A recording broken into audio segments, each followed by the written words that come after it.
चंद्रपूर महानगरपालिकेच्या विरोधात मनसेकडून आक्रमक आंदोलन करण्यात आले।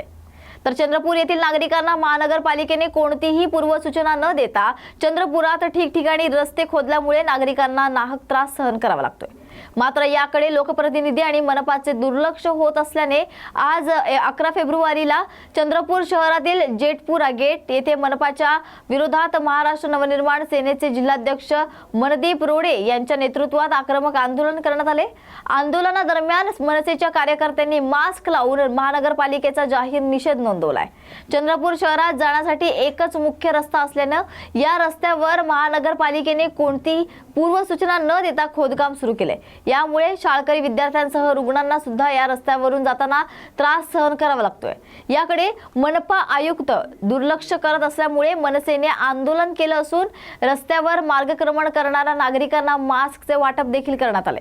येत्या काही दिवसांत रस्त्याची दुरुस्ती न केल्यास मनपा समोर आंदोलन करण्याचा इशाराही यावेळी मनदीप रोडे यांनी दिलाय। आज आंदोलन करण्याचं मुख्य कारण आहे की चंद्रपूर शहर महानगरपालिकेने जे चंद्रपूर शहरातले दोन मुख्य रस्ते आहेत, एक याचा एक जायचा, त्या मुख्य रस्त्यावर त्यांनी खोदकाम केलेले आहे। त्या खोदकामाची कुठलीही नागरिकांना सूचना न देता त्यांनी खोदकाम केलेलं आहे। सोबतच आज त्या खोदकामामुळे इतकी वाहतुकीला कोंडी होऊन राहिलेली आहे शहरातल्या लोकांना येण्या जाण्यासाठी। त्यांना त्याच्यानंतर नका त्या खोदकामामुळे इतकं प्रदूषण झालेलं आहे। पहिलेच आपला जिल्हा हा प्रदूषित जिल्हा आहे। सोबतच आज आम्ही महाराष्ट्र नवनिर्माण सेना जिल्हा चंद्रपूर तर्फे या महानगरपालिकेचा निषेध करत आहोत। महानगरपालिकेने पूर्वसूचना द्यायला पाहिजे होती की आम्ही खोदकाम करता वाहतूक विभागाला, गृह खात्याला त्यांनी पत्र द्यायला पाहिजे होतं की असं जो खोदकाम होणार आहे तर पर्याय रस्ता आपण दुसरा काढायला पाहिजे, म्हणून अशी कुठलीही सूचना न देता त्यांनी हे खोदकाम केलेलं आहे।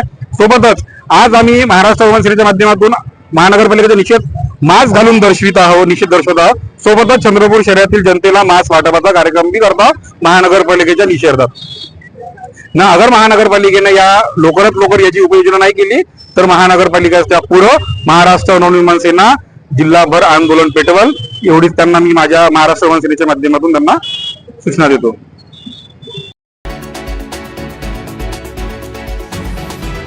शालेय शिक्षण राज्यमंत्री पंकज भोयर यांनी श्री संत गजानन महाराजांच्या समाधीचं दर्शन घेतलं। तर राज्याचे गृहनिर्माण, शालेय शिक्षण, सरकार आणि खनिकर्म राज्यमंत्री पंकज भोयर हे आज मंगळवारी बुलढाणा जिल्ह्याच्या दौऱ्यावर असताना शेगाव मध्ये पोहोचून श्री संत गजानन महाराजांच्या समाधीचं त्यांनी दर्शन घेतलंय। तर भोयर यांनी श्री गजानन महाराज संस्थांचा आढावा यावेळी घेतलाय। तर दिव्यांग बांधवांसोबतच महाप्रसादाचा लाभही त्यांनी यावेळी घेतलाय। जिल्हा दौऱ्यावर आलेला काय दौरा आहे आणि गजानन महाराजला काय सांगायचं? आज या ठिकाणी उत्कृष्ट बँक बक्षीस वितरण सोहळा आहे, त्या निमित्तानं शेगावला येणं झालं होतं। आल्यानंतर साहजिकच महाराजांचं दर्शन घेणं हे प्रथम कर्तव्य त्या ठिकाणी असते, त्याच्यामुळे आज दर्शन घेण्याकरता या ठिकाणी आलो। येताना आमच्या जिल्ह्यातले काही दिव्यांग बांधव होते, काही अनाथ मुलं मुली होते, त्यांच्यासहित यायची इच्छा होती। आज त्यांच्यासोबत येण्याची संधी मिळाली आणि महाराजांचं खूप छान दर्शन झालं।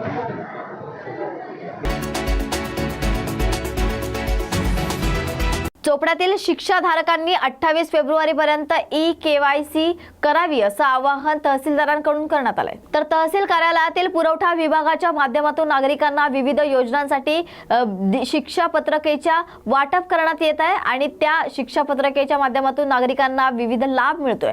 तर ज्या लाभार्थ्यांनी ई-केवायसी केली नसणार आणि त्या लाभार्थ्यांना ई-केवायसी केली नसल्यामुळे शासनाच्या लाभांपासून मुकावे लागणार आहे। चोपडा तालुक्यातील 2,18,805 व्यक्तींना पुरवठा विभागाच्या माध्यमातून हा लाभ दिला जातोय।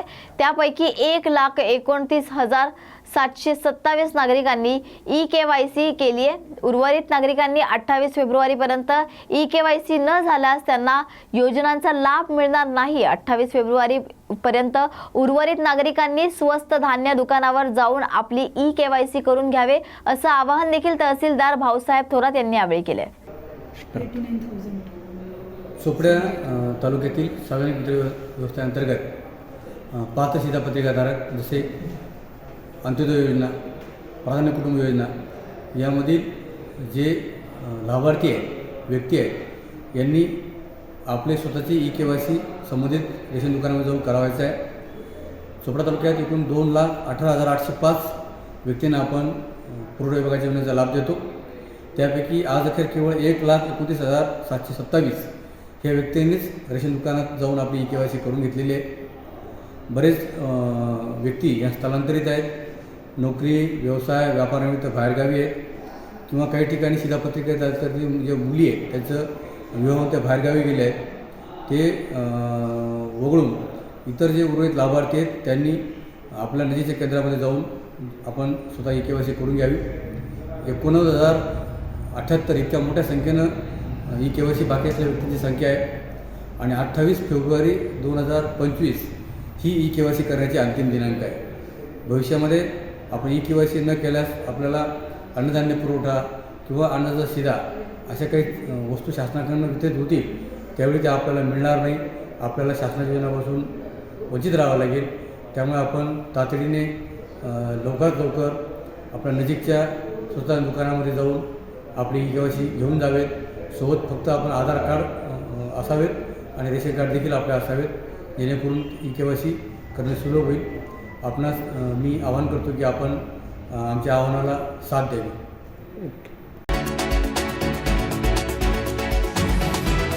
मराठा समाजाच्या आरक्षणासाठी मराठा क्रांती ठोक मोर्चाच्या वतीने 22 तारखेपासून आंदोलन करण्यात येणार आहे. मराठा क्रांती ठोक मोर्चा हा संतोष देशमुख यांच्या कुटुंबियांच्या पाठीशी उभे आहेत. मराठा समाजाला आरक्षण देण्यासाठी काय करावे लागेल हे सांगण्यासाठी हे आंदोलन आहे. मराठा नेते रमेश केरे पाटील यांनी ही माहिती दिली आहे. मध्ये तुम्ही मराठा समाजाचं एकंदरीत आंदोलन उभं करणार आहात. नेमकी पार्श्वभूमी काय असणार आहे, कसं आंदोलन असणार आहे, काय स्वरूप असणार आहे? मराठा क्रांती ठोक मोर्चा व मराठा क्रांती मोर्चाच्या वतीने मराठा आरक्षण चिंतन आंदोलनाची सुरुवात आम्ही संभाजीनगर या ठिकाणून करणार आहोत. ज्या क्रांती चौकातून पहिला मोर्चा मराठा समाजाला आरक्षण मिळावं म्हणून ज्या संभाजीनगर ज्या क्रांती चौकातून सुरू झाला होता, याच क्रांती चौकातून आम्ही आता पुन्हा या ठिकाणी मराठा समाजाच्या आरक्षणासाठी आणि मराठा समाजाच्या प्रलंबित मागण्यासाठी व तसेच आमच्या संतोष देशमुख भैया यांच्या मारेकऱ्यांना या ठिकाणी तात्काळ फाशी, आरोपी अजूनही फरार आहे, त्याला तात्काळ या ठिकाणी अटक करावं म्हणून त्यासाठी क्रांती चौकाच्या ठिकाणी मराठा क्रांती ठोक मोर्चाच्या वतीने आम्ही या ठिकाणी 22 फेब्रुवारीपासून क्रांती चौकात आंदोलन आमचं सुरू होणार आहे. या एकंदरीतच जो एल्गार तुमचा असणार आहे त्याची पार्श्वभूमी काय आहे, म्हणजे काय अनुषंगाने तुम्ही हे आंदोलन उभं करताय? नक्कीच मराठा क्रांती ठोक मोर्चाच्या वतीने आणि सकल मराठा समाजाच्या वतीने आम्ही त्या ठिकाणी मराठा आरक्षणाचं प्रदर्शन त्या ठिकाणी मांडणार आहोत, जेणेकरून सरकार मराठा समाजाला का बरं आरक्षण देत नाही, सरकारच्या काय चुका याच्यामध्ये आहे, या सगळ्या चुका या मराठा प्रदर्शनाच्या माध्यमातून आम्ही त्या ठिकाणी मांडणार आहोत. बीडमधलं मसाजोगचं प्रकरण जे आहे एकंदरीत ती आणि जरांगे पाटलांची जी भूमिका आहे या अनुषंगानं पण या मोर्चामध्ये किंवा या आंदोलनाच्या पडतात दिसतील या मोर्चामध्ये. हे बघा, आमचे संतोष भैया मसाजोगचं जे प्रकरण घडलं तेव्हापासून मराठा क्रांती ठोक मोर्चा गाव पातळीवरती संतोष देशमुख कुटुंबासोबत आंदोलनाच्या माध्यमातून मोर्चाच्या माध्यमातून त्यांच्या खांद्याला खांदा देऊन आम्ही या ठिकाणी उभं राहिलो आहोत. आणि राहिला विषय मराठा आरक्षणाचा प्रश्न, या सरकारला मी आज आपल्या सर्वांच्या माध्यमातून सांगू इच्छितो की सरकारने काय काय चुका केलेल्या आहेत. या चुका आम्ही संभाजीनगर या ठिकाणी मराठा आरक्षण परिषदेच्या माध्यमातून जे प्रदर्शन त्या ठिकाणी मांडणार आहोत. नक्कीच या प्रदर्शनाच्या माध्यमातून नक्कीच मराठा समाजाला कशा पद्धतीने आरक्षण द्यायला पाहिजे हे सरकारला आम्ही या ठिकाणी दाखवण्याचा या ठिकाणी प्रयत्न करत आहोत. जे सरकारनं आतापर्यंत मराठा आरक्षणासाठी करायला पाहिजे होतं जे त्यांनी केलं नाही ते करावं म्हणून त्या प्रदर्शनाच्या माध्यमातून आम्ही त्या ठिकाणी मान्य करणार आहोत. पाटील साहेब, एकंदरीतच जरांगे पाटील तुमच्या या प्रश्नावरती लढा देत आहेत. तुम्ही पण मुंबईमध्ये अनेक आंदोलनं केली आहेत, मुख्यमंत्र्यांची भेट घेतली, उपमुख्यमंत्र्यांची भेट घेतली तत्कालीन. तुम्हाला यश येताना दिसत नाही आहे. पण हे बघा, पाठीमागं आम्ही मराठा क्रांती ठोक मोर्चाच्या वतीनं जवाब दो या आंदोलनाच्या माध्यमातून सर्व पक्षीय नेत्यांच्या घरासमोर जाऊन आम्ही त्यांना या ठिकाणी प्रश्न विचारला होता की मराठा समाजाला ओबीसीमधून आरक्षण द्यावं म्हणून तुमच्या पक्षाची या ठिकाणी भूमिका स्पष्ट करा. आणि नक्कीच या ठिकाणी उद्धव ठाकरे साहेब असतील, देवेंद्रजी असतील व तसेच शरद पवार असतील व एकनाथ शिंदे साहेब असतील, एकाही पक्षाच्या नेत्यांनी या ठिकाणी मराठा आरक्षणाच्या बाबतीत या ठिकाणी यांची भूमिका या ठिकाणी स्पष्ट केलेली आहे. त्यामुळं क्रांती चौकामध्ये मराठा क्रांती ठोक मोर्चाच्या वतीनं आमचे प्रदर्शन या ठिकाणी मांडणार आहोत की सरकार कुठं या ठिकाणी चुकतंय आणि सरकारनं काय करायला पाहिजे हे मराठा आरक्षणाच्या प्रदर्शनाच्या माध्यमातून आम्ही त्या ठिकाणी मांडणार आहोत.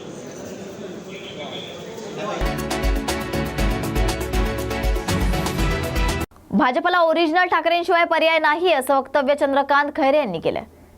तर मुख्यमंत्री हे खूप हुशार आहेत, बुद्धिवान आहेत. मुख्यमंत्री एक एक गेम खेळत असतात, पण तो गेम आता त्यांच्यावर उलटा पडेल. कारण शिंदेंना बाजूला केलं तर शिंदेंचं मोठं बंड होऊ शकतं. तर भाजपला ओरिजिनल ठाकरेंशिवाय पर्याय नाही असं देखील त्यांनी यावेळी म्हटलंय. काय सांगाल सध्या शहरामध्ये ठाकरे गटाला किनार पडत आहे? नाही काहीच पडत नाही. जे गेले ते स्वार्थी लोक गेले, पैशासाठी गेले. ज्या शिवसेना प्रमुखांनी या शहरामध्ये ह्या सगळ्या छोट्या छोट्या पोरांना मी मोठं केलं आणि ते कोणी नगरसेवक झाले, कोणी महापौर झाले, कोणी कोणत्या पदावर गेले, त्या लोकांनी त्या ठिकाणी आता विसरले उद्धव साहेबांना आणि गद्दारी केली. ती गद्दारी ही योग्य नाही आहे. आणि या संभाजीनगर शहरामध्ये जे काही गद्दारी करण्याच्या नंतर ते लोक कधीच यशस्वी होत नाही. ही आजकालची म्हणजे ती मागच्या वेळेची ती एक अनुभव आहे. आणि म्हणून मी या ठिकाणी सांगेल काही होणार नाही. सर्व त्याच ठिकाणी आहेत, कोणी जाणार नाही. आम्ही सर्व त्या ठिकाणी माननीय उद्धव साहेबांच्या पाठीमागे आहोत. उद्धव साहेबांना एकदम जबरदस्त सपोर्ट आहे. आणि म्हणून मी या ठिकाणी जे गेले असतील त्यांचे पुढे काय हाल होतील तुमच्याच टी व्हीमध्ये मी पाहिलं. आज सकाळी सुद्धा सन्माननीय शिंदे साहेबांना बाजूला केलं, बरं का, शिंदे साहेबांना बाजूला केलं. आणि बाजूला करून त्या ठिकाणी त्यांचं म्हणजे आज मंत्रिमंडळाच्या याच्यामध्ये सुद्धा गडबडच होती. त्याचप्रमाणे बाकीच्या तुम्हाला सांगतो की तिथे अनेक ठिकाणी पालकमंत्र्यांचं भांडणं चालू आहे. ह्या सगळ्या आपसात जाऊ नका. नाही आम्ही काही जात नाही आणि रात्रीतून पळून गेले. मी लगेच तयारी केली. जे गेले त्यांच्या जागी त्या ठिकाणी उमेदवार सुद्धा मला मिळाले. सर, पण आपण लोटांगण घालताय, आपण विनंती करताय आणि विरोधी पक्ष नेते म्हणतात ज्यांना जायचं त्यांनी खुशाल जावा. नाही, ते विरोधी पक्ष नेत्यांचं ते वाक्य आहे. बाकी ते त्यांच्याबद्दल मी काही बोलत नाही. ते मोठे नेते ते आता झालेले आहे, पण मी काय बोलत नाही. फडणवीस राज ठाकरे यांना भेटायला गेले, कसं बघताय याकडे आपण? नाही, मुख्यमंत्री त्यांनी हे सांगितलं की आम्ही मित्र आहोत आणि आम्ही असं. आता ते सगळं हे राजकारण कसं माहिती आहे का, मुंबई महापालिका जिंकण्यासाठी एखाद्या वेळेस असं त्यांना वाटलं असेल की राजसाहेब आणि उद्धवसाहेब एकत्र येतील का काय, म्हणून ते आत्तापासून त्यांनी त्या ठिकाणी सांगितलं की राजसाहेबांना आपल्याकडे घ्या आणि बाकी उद्धवसाहेबांना वेगळेच राहू द्या. असं सगळा तो डाव त्यांचा आहे. मुख्यमंत्री हे खूप हुशार आहेत, बुद्धिवान आहेत आणि ते एक एक गेम खेळत असतात. पण तो गेम आता त्यांच्या अंगावर उलटा येईल. तर हे जर शिंदेना बाजूला केलं की शिंदेचं मोठं बंड त्या ठिकाणी होऊ शकतं. सर, पण याचा अर्थ असा होऊ शकतो का भाजपला महाराष्ट्रामध्ये ठाकरेंशिवाय पर्याय नाही? आता म्हणजे ओरिजिनल ठाकरेंशिवाय पर्यायच नाही तुम्हाला सांगतो. आणि त्यांना ते आता मी म्हणणार नाही ते, कारण तो उद्धवसाहेबांचा अधिकार आहे, मी काय बोलणार नाही. परंतु ते ह्या ठाकरेंकडे नेतात, त्या ठाकरेंकडे या ठाकरे जातात. म्हणजे त्यांना खरं तसं पाहिलं तर ठाकरे परिवारानेच संपूर्णपणे शिवसेना मोठी करून या सगळ्या लोकांना असं बोट पकडून, बाळासाहेबांचं बोट पकडून ते मोठे झाले. पालकमंत्री सध्या शहरात असले की बैठकांचा धडाका सुरू करतात आणि ते म्हणाले की यावेळेस एप्रिलमध्येच पाणी देऊ शहराला. आले का पालकमंत्री आज इथे? नाही, काल सर्व विभागाची बैठक काल घेतलेली आहे. त्यात ते बैठका घेत राहतील, त्यांचं काम आहे ते. घ्या म्हणा, जरा शब्द पूर्ण करा. म्हणजे जे काही तुम्ही शब्द दिलेला आहे तो शब्द पूर्ण करा. नाही, एप्रिलमध्ये पाणी मिळणार शहराला? एप्रिलमध्ये अजून त्या ठिकाणी काय झालं, टेक्निकल त्या ठिकाणी बरेच अडचणी यायला लागल्यात. आणि जर एप्रिलमध्ये पाणी मिळालं तर आम्हाला आनंद आहे. पण मी तर माझ्या मागच्या वेळेसच मी जर 2 वर्षापूर्वी पाणी दिलं असतं, पण याच लोकांनी होऊ दिलं नाही, भाजपच्या लोकांनी, MIM वाल्यांनी. माजी शिक्षक आमदाराच्या मुलाच्या घरात अज्ञात चोरांनी हातसफाई केल्याची घटना आज उघडकीस आल्यानं खळबळ उडाली आहे. तर चोरांनी रोख रकमेसह चांदीची मूर्ती आणि नाणी चोरून नेल्याची माहिती समोर येते. घटनेची माहिती मिळताच पोलिसांनी घटनास्थळी धाव घेतली आहे. तर देवपूर भागातील वलवाडी परिसरातील धनदाई नगर प्लॉट नंबर 16 या ठिकाणी माजी शिक्षक आमदार दिलीप सोनावणे यांचा गुलाम चेतनकुमार सोनावणे यांचा बंगला आहे. चेतनकुमार हे व्यावसायिक नाशिक येथे स्थायिक असल्यानं ते धुळे येथील बंगल्यात येत असतात. आज सकाळी सोनावणे यांच्या घरी नेहमीप्रमाणे साफसफाईसाठी आलेल्या महिलेला घराचे कुलूप तुटलेल्या अवस्थेत दिसून आल्याने त्यांनी तात्काळ नाशिक येथे सोनवणे यांना कळवले. घरात चोरी झाल्याची माहिती चेतन कुमार सोनावणे यांनी देवपूर पश्चिम पोलीस ठाण्यात दिली आहे। तर यावेळी पोलिसांसह श्वान पथक आणि ठसे तज्ञांनी सोनावणे यांच्या घराची पाहणी केली असता घरातील सामान अस्तव्यस्त दिसून आलं। तर कपाटातील 16,000 रुपये रोख आणि चांदीची गणेश मूर्ती, चांदीचे नाणे असा ऐवज चोरांनी लंपास केलाय। मी चेतन सोनवणे, राहणार प्लॉट नंबर 16, दंदाई नगर, गुंदूर रोड, देवपूर, धुळे। आज सकाळी 7:30 वाजता आमच्या कामवाल्या बाई आल्या असतात कुलूप तोडलेले दिसले। त्यांनी मला कळवल्यानंतर मी बाहेरगावी असताना 8:30 पर्यंत इथं पोहोचलो। पोलिसांना कळवले, पोलीस कर्मचारी येऊन गेले। त्यांनी आता डॉग स्क्वॉड आणि फिंगरप्रिंट एक्सपर्ट्स यांना पाठवलेलं आहे। साधारण चांदीचा गणपती, काही कॅश व नाणी स्वरूपातील काही कॅश आणि मोबाईल जुने असं आमचं नुकसान झालेलं दिसतं आहे। पोलीस सहकार्य करतायत आणि आम्ही समाधानी आहोत। नवी मुंबईतील तुर्भे हनुमान नगर मधील डम्पिंग ग्राउंडला अचानक आग लागल्याने परिसरात एकच खळबळ माजली आहे। तर नवी मुंबईतील तुर्भे हनुमान नगर मधील डम्पिंग ग्राउंडला आग लागली आहे। अचानक लागलेल्या आगीचे लोळ आकाशात मोठ्या प्रमाणात पसरल्याने परिसरात भीतीचं वातावरण निर्माण झाले। तर अग्निशमन दलाच्या गाड्या घटनास्थळी दाखल झाल्यात। आगीचे कारण स्पष्ट झाले नसून आग विझवण्याचे प्रयत्न अद्याप सुरू आहे। तर आग विझवण्यासाठी आग पसरण्याची भीती सध्या नागरिकांकडून व्यक्त केली जाते। जरांगे पाटलांच्या आंदोलनाला वाळू माफियांचा सपोर्ट आहे असा आरोप लक्ष्मण हाके यांनी केलाय। तर जरांगे पाटलांना सपोर्ट करणारे आणि आंदोलनाच्या वेळी जरांगे पाटील यांची गाडी वापरतात ती गाडी देखील वाळू माफियांची आहे।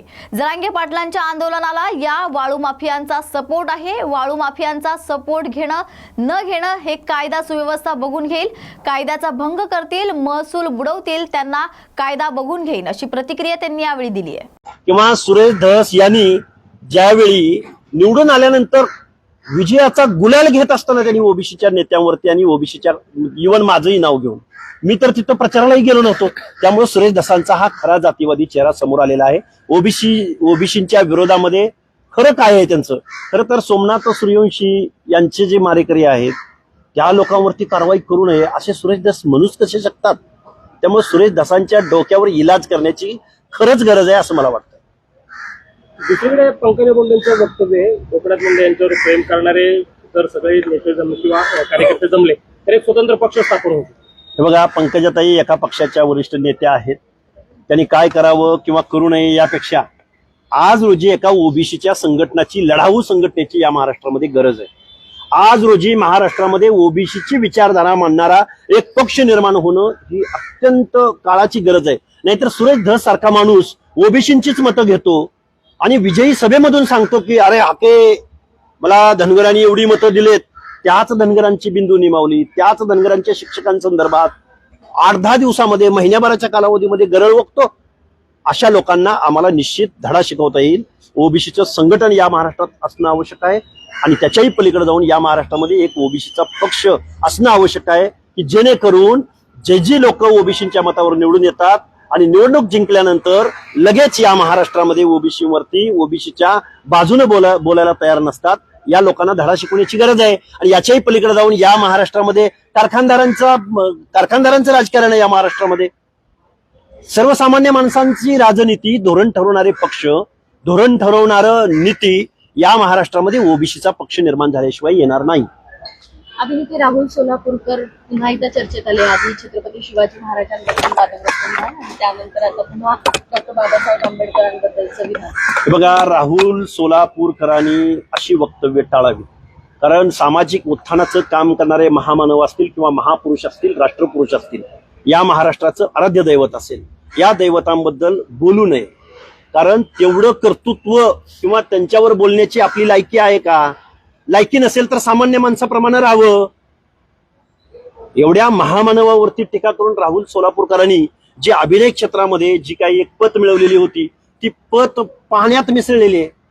त्यामुळं राहुल सोलापूरकरांच्या डोक्यावर खरोखरच छत्रपती शिवरायांबद्दल असं वक्तव्य करणाऱ्या राहुल सोलापूरकरांना शॉक ट्रीटमेंट देण्याची आवश्यकता आहे किंवा बेड्याच्या इस्पितळात दाखल करण्याची आवश्यकता आहे।